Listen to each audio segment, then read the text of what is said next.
What's going on, guys? It is the Lightning, and guys, today I am bringing you guys another Destiny Top 5, guys. In this Top 5, we will be discussing the Top 5 Year 1 weapons to remember.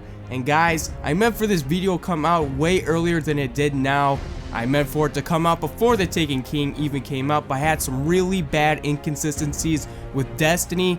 And guys, I'm bringing you guys this video now. And another thing too is that I am sick right now. I'm running a little bit of a cold, so I'm sorry if I sound sick because I actually am really sick right now. But guys, without further ado, let's get straight into this video. Coming in at our number 5 spot, we have the Mytho class. Now this weapon was the weapon to get in Year 1 Destiny. I mean, it was pretty hard to get. Number 1, you had to beat Atheon on hard mode. And another reason that this weapon is so hard to get is because of the RNG. You needed RNG Jesus on your side when you're going to get this weapon, because there's people that played the raid since like week 1 when Atheon hard mode came out and still haven't gotten this weapon. I mean, there's a few people that are like that, and it took me a couple tries to get it. I had a friend that took like, I don't know, like 15 plus raids to get this weapon.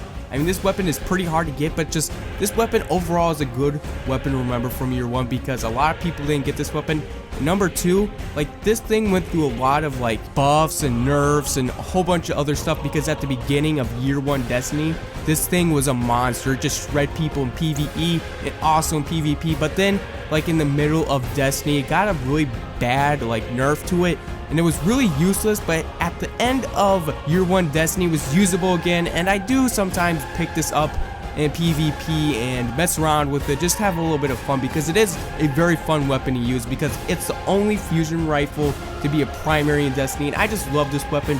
It's one of my personal favorite exotics in Destiny for me, and it's just an awesome weapon, and I thought I'd be on this list somewhere, so what better spot than number 5? Coming in at our number 4 spot, we have the Icebreaker. Now, this is my personal favorite weapon in Destiny, and I do think it's going to make a return in Year 2, but as of right now, it's only in Year 1. But like I said, this thing is my favorite weapon. It helped me through so many raids and nightfalls. And this was just overall a solid weapon, and honestly, it's kind of overpowered.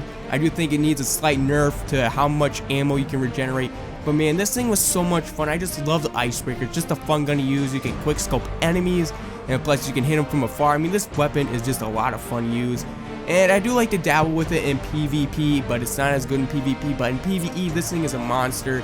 And I usually play a lot of PvE, so this thing was just amazing for me. I love PvE, and this is like my weapon. I just love the Icebreaker. I know a lot of you guys probably like the Icebreaker too. Helped you through a lot of like raids and strikes and stuff. I mean, this overall is a very solid exotic, and man, this thing's just so much fun to use, and I think it needs to be remembered. Like I said, I do think it's going to make an appearance in Year 2 Destiny, but as of right now, it's only in Year 1 Destiny. So guys, I thought I had to put it on this list because this thing is pretty overpowered, but it is a lot of fun to use, and I just love this weapon, and it's a weapon that needs to be remembered from Year 1 Destiny. Coming in at our number 3 spot, we have the Faithbringer. Now this is definitely a weapon to remember from Year 1 Destiny. I mean, this thing could have been an exotic, but it's only legendary, so you could use the Horn or Icebreaker if you wanted to, and also use the Faithbringer, which is just an amazing weapon. But just like the Mytho class, this weapon was very hard to get, and I honestly say this is a weapon that you earn.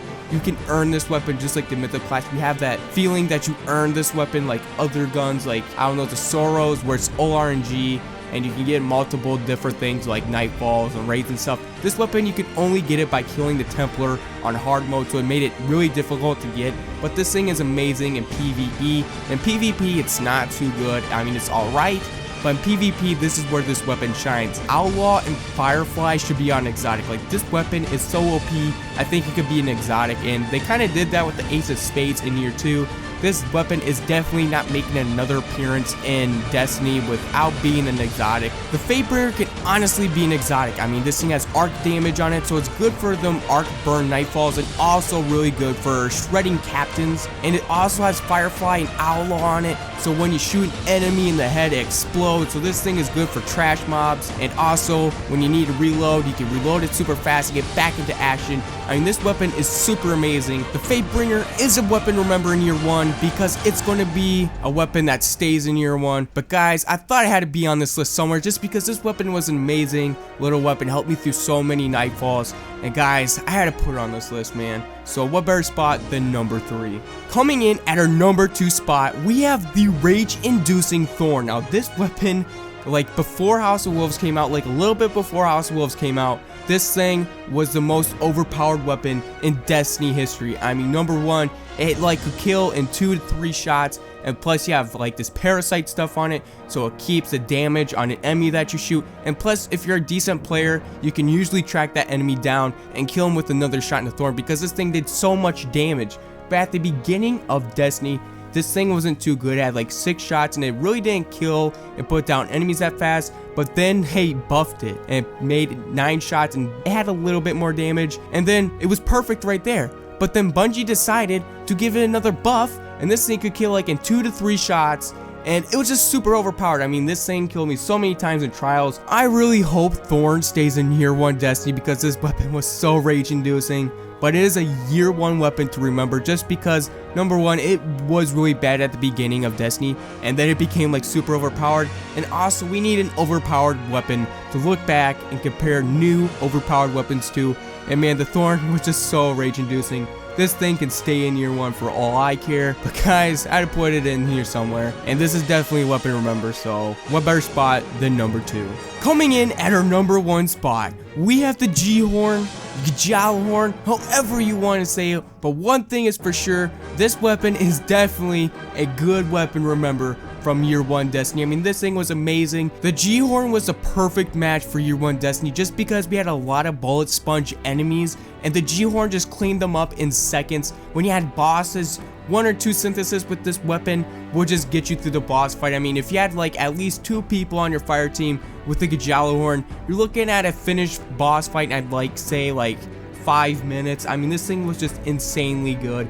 The Wolfpack rounds were just amazing, and honestly, this weapon was just so perfect for Year 1. Helped out a lot of players, including myself. I didn't get this till I'd say about the midway where House of Wolves came out for Year 1 Destiny. That's when I got this weapon, and honestly, this weapon is just so good. I mean, it's probably the most overpowered weapon in Destiny for PvE at least. For PvP, I have to say the Thorn's probably going to be the most overpowered weapon. At least I hope, because really that Thorn was annoying. But man, we could have another Gjallarhorn. When you went into a boss fight with this weapon, it usually took you 5 minutes, but when you usually went into a boss fight with normal weapons, it took you around 10 to 15 minutes. So this thing was really good if you just want to hop onto Destiny, play maybe a Nightfall strike. I mean, you could usually get a strike done with this weapon in like less than like, I like to say 20 minutes. I hope you guys really enjoyed this video. One thing I like about making videos about like Year 1 Destiny and stuff like this is I don't know when you guys are going to watch this video. I mean, you guys can be watching this on like Year 3 of Destiny.